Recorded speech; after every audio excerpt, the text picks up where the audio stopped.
Welcome back to my Fire Emblem 6 PMU run. Today we're tackling chapter 12, and this is one of the shortest chapters that we've had in a long time. I think in terms of pure video length, this is the second shortest, second to only chapter 1. I could be wrong about that. I remember chapter 1's about 16 minutes, and this is about 19. I would assume that it's the second shortest one, and that's because we don't have too much time to wait around this map. And there's also not a whole lot to do here. There's a few side objectives, there's a few chests, but other than that, it's just make it to the boss and kill him.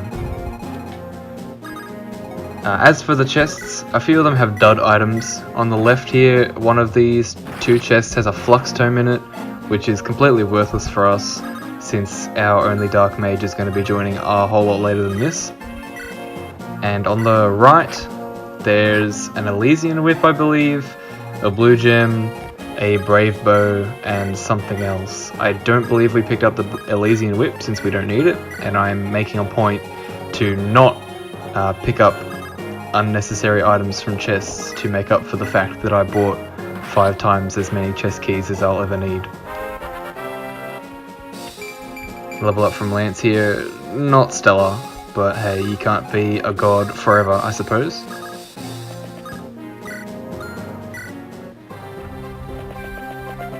So this chapter has a little gimmick where the boss gets replaced early on. You don't get to see this during the prep phase. You actually just have to know that this is going to happen and know to bring a Wrymslayer, or just get lucky and bring one anyway. Because the boss is a Manakete. And Manaketes are scary. Their stats themselves usually aren't that high. They're respectable. But with the Dragonstone bonuses, they just... holy crap, they are deadly. So you absolutely must bring a Wrymslayer to this chapter. It's essential. Luckily we got one a few chapters ago at the end of the chapter as a reward. I think you might even get it unconditionally. So Marcus took quite a bit of damage there. My plan was to have Sue be the one to open those doors and take the chests, but Sue's fallen asleep on the battlefield because she's too bored of killing people. You know, it's too easy for her. She figured she'd let other people handle it for a while. So she's going to be asleep for basically the whole map because we're really not here long. By the time she wakes up, all the enemies on the right side of the map will be dead. So the gimmick of this map is the corridors with ranged units in them. There's a bunch of archers and mages. Some of the archers have longbows, and it's just kind of a gauntlet to get through, especially with your units that are either frail or don't have 2 range, or both, such as in the case of our very own Soul. Nonetheless, it is entirely possible to get through this fairly quickly, as none of the units in the walls are all that deadly.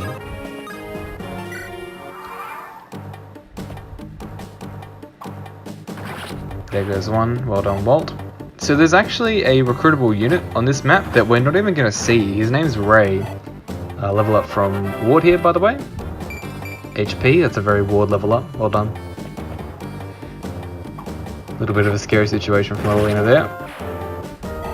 So as I was saying, there's a character we're not even going to get to see. His name's Raigh. He's the son of Nino, and he's the brother to Lugh, who is a mage we recruited all the way back in chapter 3, if you remember. Bors went up to that village and recruited him for free. And he's the first dark mage you get access to in this game. He comes quite late actually, now that I think about it, for the first dark mage. There are 2 more after him, one of them being Sophia, one of the worst units in Fire Emblem history, and the other one being Nime, who's going to be on our squad soon enough, but she joins very late. And the reason we're not going to get to see Raigh is because he only spawns on the map after a certain number of turns, and I guess we just weren't here long enough. Just weren't here long enough for him to actually spawn in. Little bit of a shame, but we wouldn't have been able to recruit him anyway because he's recruited by Lugh, unless he's also recruited by Roy, which I'm not aware of.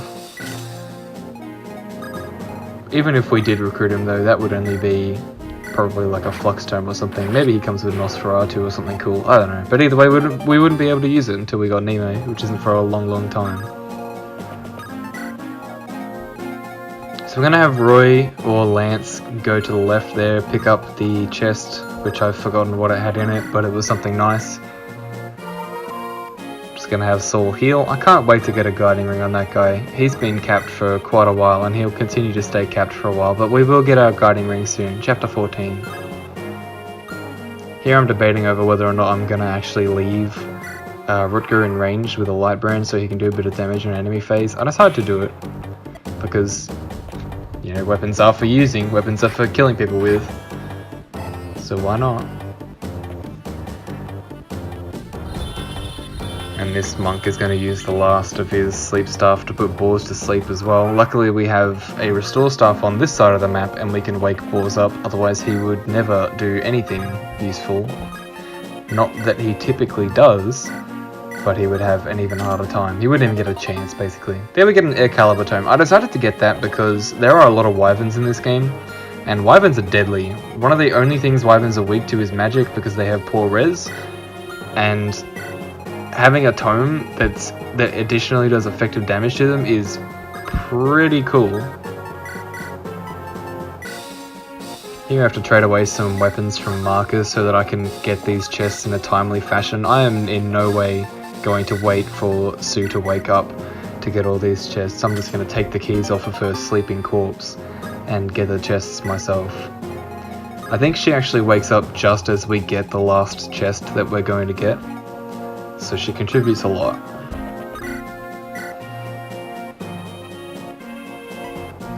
This part of the map is just a funnel. You got to get through this little gauntlet of these ranged units. I decided to take care of that longbow archer just because he's kind of annoying. Boars wouldn't be able to kill him in his next hit, and anything that can attack from 3 range where you can't is just kind of frustrating to deal with. He would eventually get out of range for even a javelin. I have to lure him back in. Just a bit of a hassle. And here I'm deciding whether or not I want to take the risk and attempt to kill that guy with ward, and it didn't pay off for me. It does actually get a little bit dicey on the next turn because of that. Now Ward's HP is fairly low, so he gets hit again. He's at 19, and I thought from that HP a mage would be able to kill him, but luckily for me an archer goes for him instead. Don't ask me why. Maybe he one hit KOs the mages, I don't know. I'd assume not, but who knows. The targeting in this game is a little bit strange sometimes. I'm thankful for it though. This monk is going to be a team player and heal. Quite unfortunate for me though. And now it's time to just move my units up. We're going to wake up Boars. Not that he's going to be able to do much, as I said, but at least him being awake means that he has the chance to contribute, if that chance ever presents itself. So here I'm just thinking about what kind of combination of moves I can do to kill all these guys while not having Ward die. But I can't really think of anything. I'm going to get rid of this mage with Wolt, or this shaman. But I think I just move Ward back for a turn. Yeah, after seeing that it's just not worth it. Those hit rates are too dicey and I'm too low. So I'll just move Ward back for this turn. He'll get healed next turn probably, or the turn after. And we'll just send Lance in instead, who's full health and plenty able to take on that last shaman. Back here on the right, we're just going to be stealing more keys and such. Have Lilina open that door. And then she'll be ready. I haven't been able to heal Marcus yet, and that almost comes to bite me in the butt later. But luckily, we end up being fine. One of my favourite parts of the map is coming up here soon, with Rutger and all those axe units. Here I'm just going to physic Ward. In hindsight, I really didn't need to do this. Kind of a waste of the physic staff. Ward isn't going to be seeing combat for quite a while, if ever. I don't actually remember what combat he does for the rest of the map, but I think the bulk of his fighting is already over, so that really was kind of a waste. We're going to pick up Boars with Lance, because otherwise Boars is never going to make it to the front lines, and with the Wolt and Rutger, we're just going to keep moving forward. Level up for Wolt here. HP, very Wolt. Very, very well done. That's exactly the stat I needed more of. You know, when I think of a promoted archer with 10 strength, I think he really needs more HP to be viable, you know? That's really the feeling I get.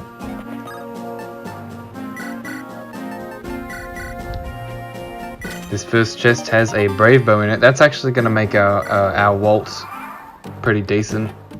Being able to hit twice is great. And this is what I was talking about. Rutger gets not 1, not 2,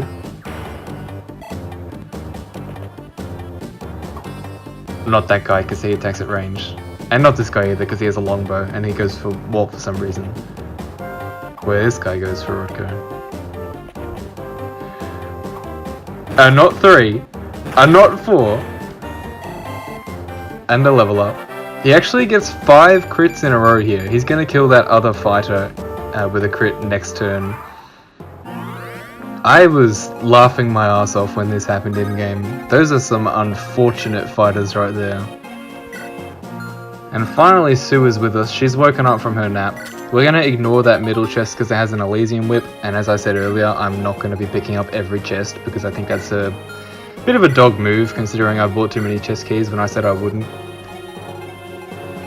As for what I'm going to do with the remaining chest keys, I've decided I'm not going to sell them. Again, I think that would kind of defeat the point of them being a punishment. I'm just going to leave them in my inventory until I'm absolutely sure I don't need them, and then I'll just discard them. A waste to be sure, but I don't want to break the rules more than I have. So there's the last crit Rutger's going to get for a while. That was an impressive string of damage right there. Very well done, Rutger. Never let us down. So good. Here my units are just in a little bit of a poor position. I want to get rid of Boars. I want to put him down, and I'm going to put him in range of these archers here. Make sure he has a javelin on him.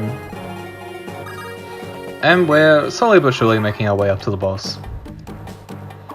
Of course, this other guy also has a hand axe, so Rutger's not going to kill him this turn.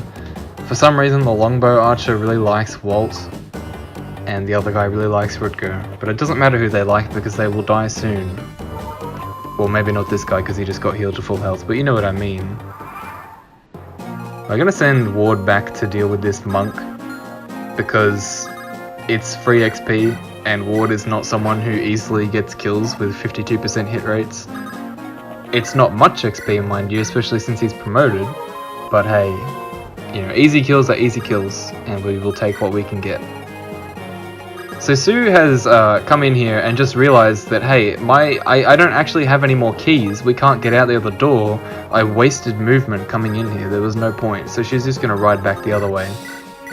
I accidentally brought one less door key than I needed to get through in the most quick and efficient fashion. But it's okay because it's not like we're locked out of getting to the boss. There's another way around. It's just going to take a bit more time.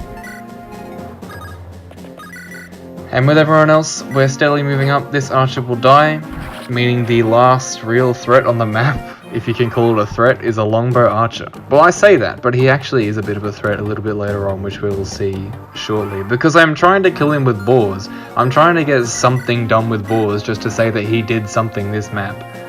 But it's really not working out for me. Those hit rates are atrocious, and the damage is not stellar either. Ward cleans up that monk down the bottom pretty quickly for someone who only had a coin flip chance of actually hitting. And with Marcus and Sue, with Lilina in tow, we're going to be making it all the way back to the boss. Marcus is still really low, pay attention to that. Roy is the one with door keys on him right now, and I need a door key to get into the boss room. So I'm going to have to go back with Lance and grab that door key. I could have killed that monk with Rutger, but again, that's free experience right there. I could kill that guy with literally anybody I wanted, so I may as well give it to someone who doesn't get kills too often.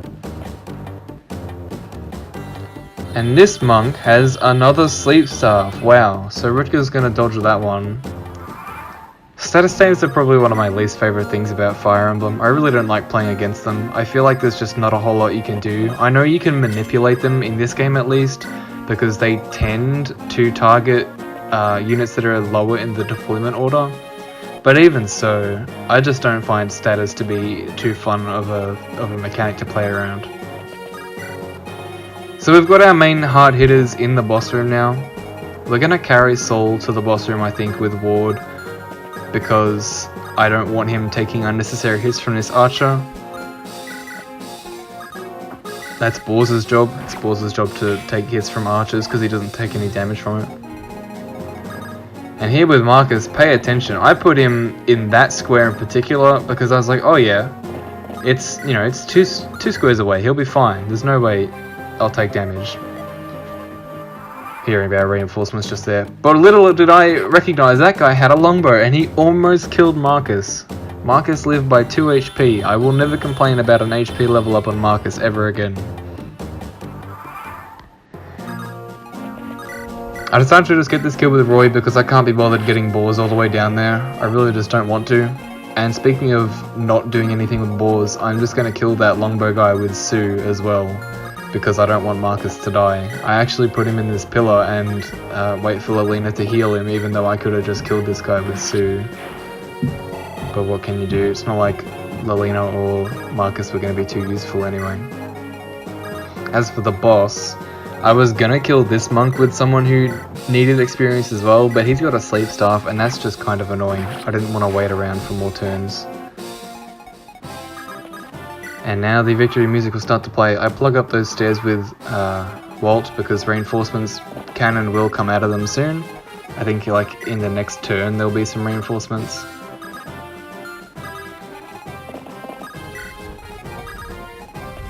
And Rook is just going to sleep there. You know, he could kill the boss. He could wake up and kill the boss right now, but yeah, he's too good for that. He's too good.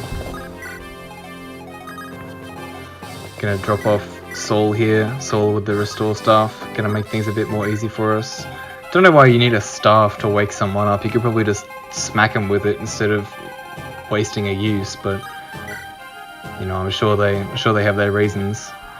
So here's some reinforcements here that we're absolutely not going to bother to deal with. There's no point. I should just mention now before the map is completely over that you need to beat this map in under 20 chapters or you won't go to the Gaiden to get one of the legendary weapons.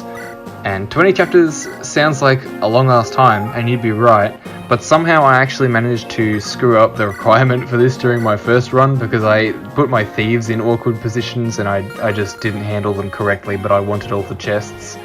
And that ended up with me going over the limit and not getting the true ending for this game. So we're going to be aiming for the true ending this time. You see here I'm panicking a little bit because this Manakete guy has crit on Rutger, and I really didn't want a repeat of chapter 4 where I get all the way through a map and just have Rutger get crit at the boss by a low % chance and die. So I decided to see if Lance can do it, but Lance actually has crit as well, or rather the boss has crit against Lance. So I figured, he probably has crit against everybody. I could have tried with Marcus, but what's the point? I may as well just have Rutger try. Obviously we're not going to do it on player phase because if he missed he would die. Gonna have him enemy phase it out.